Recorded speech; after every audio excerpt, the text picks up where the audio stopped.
Qu'est-ce que tu t'es dit en fait en démarrant, quoi ? Je me suis dit de toute façon je n'en peux plus et j'ai subi tous mes traitements jusque-là. J'ai subi la maladie, j'ai subi la chimio, on m'a dit faut faire ci, faut faire ça, j'ai fait tout ce qu'on m'a demandé comme un petit soldat. Et je me suis dit là c'est fini, je subis plus, c'est moi qui reprends le pouvoir et c'est pas l'hormonothérapie qui va me dire à quoi je vais ressembler. Donc je prends mes petites armes, je rassemble tout ce que j'ai.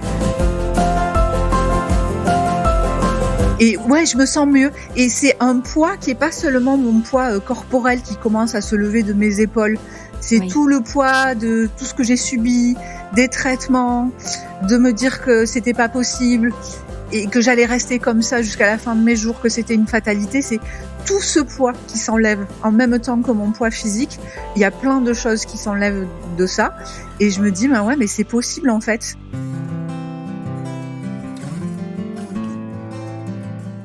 Bonjour, je suis Delphine Rémy et je vous accueille sur le podcast Naître princesse, devenir guerrière.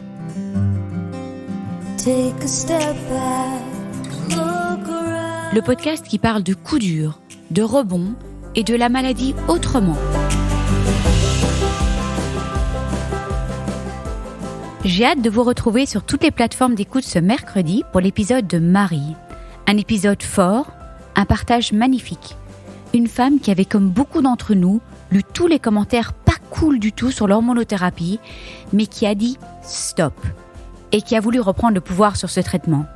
Avant ce déclic qu'elle vous racontera, elle pensait que tous ces maux étaient une fatalité et qu'elle devrait les endurer encore des années.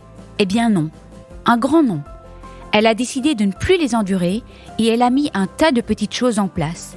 Des petites choses aux grands effets. Et je vous promets, elle n'a pas levé de la fonte et galéré comme pas possible, pas du tout.